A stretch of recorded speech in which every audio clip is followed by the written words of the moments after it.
నమస్కారం. ఆలోచనామృతానికి స్వాగతం, సుస్వాగతం.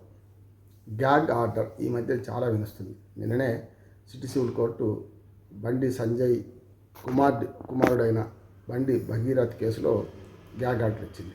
గ్యాగ్ ఆర్డర్ అంటే ఏమిటి అంటే ఒక విషయం గురించి సభ్య సమాజం మాట్లాడకుండా ఆపడం, అంటే నోరు మూయడం లాంటిది. నోరు మూసేసి నోరుకి పట్టి వేయడం లాంటిది. గ్యాగ్ ఆర్డర్ ఎవరిస్తారు? Any civil court or criminal court or high court, supreme court ఎవరిని ఇవ్వచ్చు. ఎక్కడ వాళ్ళు పిటిషన్ వేసుకుంటే ఒకటి ఇంజక్షన్ ఆర్డర్, భూమి మీదకి ఎవరు రాకుండా ఇంజక్షన్ ఆర్డర్ ఎట్లా ఇస్తావు, ఇది కూడా ఇంజక్షన్ ఆర్డర్ లాంటిదే అన్నట్టు. దీనిలో ఇవాళ జరిగింది ఏంటంటే గ్యాగ్ ఆర్డర్లో నా పేరును కేంద్ర హోంశాఖ సహాయ మంత్రిగా నేను ఉన్నాను, నా కొడుకు నేరం చేశాడని ఆరోపణ ఉంది, కానీ నన్ను వాడుకొని నా మీద బదనాం చేస్తున్నారు, నన్ను అనవసరంగా ఈ కేసులో లాగుతున్నారు అనే దాంతో బండి సంజయ్ అక్కడ కేసు వేసుకున్నాడు. దాదాపు టీవీ 9 నుంచి మొదలుపెట్టి దాదాపు 23 మంది మీడియా సంస్థల మీద ఆయన కేసు వేశారు. అనవసరంగా నన్ను బదనాం చేస్తున్నారు, నన్ను ఆ కేసులో ఇన్వాల్వ్ చేస్తున్నారు, నాకేం సంబంధం లేదు, నా కొడుకుతో ఏం సంబంధం లేదు, కానీ నన్ను మాత్రం చేస్తున్నారు అనే మాట మాట్లాడింది.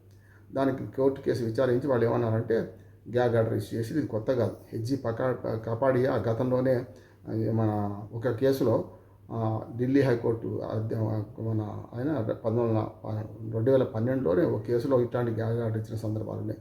దాదాపు 50 కేసులు చెప్తాను, గ్యాగ్ ఆర్డర్లు చాలా ఇచ్చారు. మన ఆంధ్రప్రదేశ్ హైకోర్టు కూడా ఇటువంటి గ్యాగ్ ఆర్డర్ ఇచ్చింది. ఏంటంటే ఒక దాని మీద బదనాం చేయొద్దు, ప్రభుత్వాన్ని బదనాం చేస్తున్నారు సోషల్ మీడియాలో దాంట్లో అని చెప్పి అక్కడ కూడా గ్యాగ్ ఆర్డర్ ఇచ్చింది. ఇప్పుడు బండి సంజయ్ కుమారుడు కేసులో బండి సంజయ్ వేసిన పిటిషన్ మీద గ్యాగ్ ఆర్డర్ ఇచ్చింది. మంచిదే. గ్యాగ్ ఆర్డర్ పాటించి ఇప్పటిదాకా నేను మాట్లాడలేదు.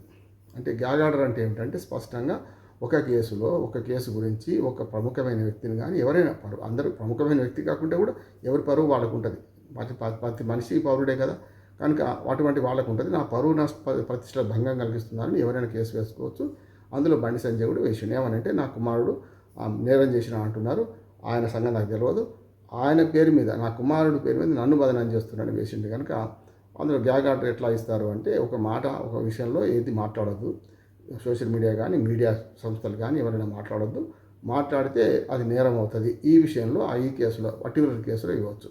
అట్లాంటి సెన్సార్షిప్ కాదు ఇది. అంటే మీడియా మీ సెన్సార్షిప్ అంటే ఎమర్జెన్సీ పీరియడ్లో లేకుంటే అత్యవసర పరిస్థితి కాకపోతే ఇంకేదైనా యుద్ధం పీరియడ్లో ఇస్తారు, అది వేరు.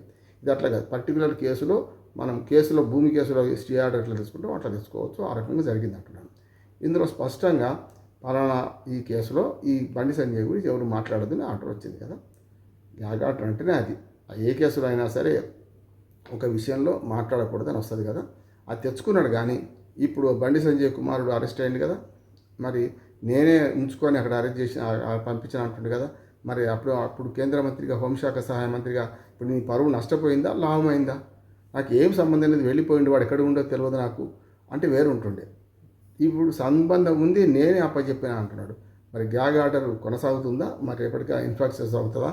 15 రోజులకు కానీ ఇచ్చింది గ్యాగ్ ఆర్డర్, ఇది 2 వారాలు అన్నారు కనుక 15 రోజులు, 1 రోజు 2 రోజులు గడిచిపోయినాయి. కనుక దీనిలో విషయాలంటే మనకు వర్టికల్గా చెప్పాలంటే మనకు ఖచ్చితంగా ఈ గ్యాగ్ ఆర్డర్లో అర్థం చెప్పాలంటే కొంచెం టెక్స్ట్ చదువుతాను నేను. బండి సంజయ్ కుమారుడు అంశంపై చర్చల సందర్భంలో గ్యాగ్ ఆర్డర్ అనే పదం ఎక్కువగా అనిపిస్తుంది.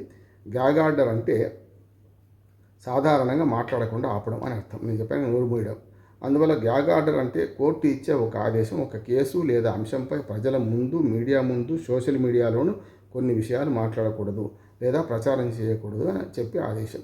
కోర్టు ఇందుకు ఎలా ఆర్డర్ ఇస్తుంది అంటే కోర్టులో కొన్ని సందర్భాల్లో వ్యక్తిగత గోప్యత, ప్రైవసీని కాపాడడానికి, అసత్య ప్రచారం ఆపడానికి, మీడియా ట్రయల్ నివారించడానికి, న్యాయ విచారణపై ప్రభావం పడకుండా ఉండడానికి, కుటుంబము లేదా చిన్నారుల విషయాలను రక్షించడానికి, పరువు నష్టం డిఫమేషన్ జరగకుండా ఉండడానికి ఇలాంటి గ్యాగ్ ఆర్డర్లు ఇస్తాయి.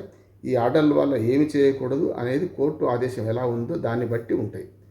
టీవీ డిబేట్లు, యూట్యూబ్ చర్చలు, సోషల్ మీడియా పోస్టులు, వ్యక్తిగత వివరాల ప్రచారం, లీక్ అయిన వీడియోలు లేదా డాక్యుమెంట్లు, ఊహాగానాలతో చేసే వ్యాఖ్యలు, వీటిపై పరిమితులు విధించవచ్చు. ఇది శాశ్వతమా అంటే కాదు. సాధారణంగా కొంతకాలం మాత్రమే ఒక నిర్దిష్ట అంశంపైనే కోర్టు తదుపరి ఆదేశాల వరకు మాత్రమే ఉంటుంది. ఇది సెన్సార్షిప్తో సంబంధం లేదు. సెన్సార్షిప్కు దీనికి తేడా ఏమిటంటే గ్యాగ్ ఆర్డర్ కోర్టు ద్వారా వస్తుంది, ఒక ప్రత్యేక కేసుకు మాత్రమే వర్తిస్తుంది, న్యాయం సక్రమంగా జరగడానికి ఉపయోగపడుతుంది. సెన్సార్షిప్ మాత్రం ప్రభుత్వ స్థాయిలో విస్తృత నియంత్రణ ఉంటుంది. భారతదేశంలో చట్టపరమైన స్థితి, భారతదేశంలో గ్యాగ్ ఆర్డర్ అనే ప్రత్యేకమైన చట్టం లేదు, కానీ కోర్టులు తమ అధికారుల ఆధారంగా న్యాయ ప్రక్రియ రక్షణ కోసం కోర్టు ధిక్కరణ కంటెంప్ట్ ఆఫ్ కోర్టు కాకుండా రాజ్యాంగ అధికారాలు వంటి కారణాలతో ఇలాంటి ఆదేశాలు ఇవ్వగలవు.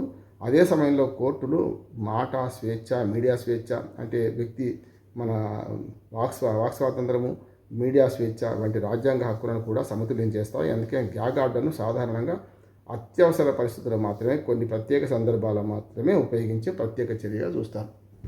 వచ్చింది గ్యాగ్ ఆర్డర్ వచ్చింది, దాన్ని అనుభవిస్తున్నారు. మీడియాలో దీని చర్చలు వద్దన్నారు. గ్యాగ్ ఆర్డర్లో స్పష్టంగా పేర్కొన్నారు, ఈ సంస్థలు, ఈ మీడియా సంస్థలు ఇక ముందు మీరు చేసిన మొత్తం వీడియోస్ అన్ని తొలగించండి, అవి ఉంచడానికి వీలు లేదు, పాతవన్నీ తొలగించండి అని ఆర్డర్ ఇచ్చింది. తొలగిస్తారు, రేపటి నుంచి మాట్లాడడం మొదలు పెడతారు అంటున్నాను. గ్యాగ్ ఆర్డర్ వచ్చింది, అది ఉల్లంఘించకుండా కొన్ని సంస్థలు ప్రయత్నం చేసినాయి. కానీ ఇప్పుడు రేపు ఏమవుద్దంటే, ఇప్పుడు గ్యాగ్ ఆర్డర్ను ఉల్లంఘించి కూడా మొదలు పెడతారు. ఎందుకు మొదలు పెడతారంటే, మరి సంజయ్ గారి స్వయంగా నా కొడుకును ఇవాళ లొంగిపోయింది కదా, లొంగేటట్టు నేను తీసుకుపోయినా నా దగ్గర ఉండండి అన్నాడు కదా, ఒక నిందితుని దాచిపెట్టడం తప్పైంది కనుక ఇప్పుడు బండి సంజయ్ మరింత ఇరుకున పడ్డాడు. చూద్దాం ఏం జరుగుతుందో. రెండో దానిలో చూడండి, బండి సంజయ్ అన్నీ అరెస్ట్ చేస్తారా అనే వీడియో ఇంకో దానిలో చూడండి. నమస్కారం.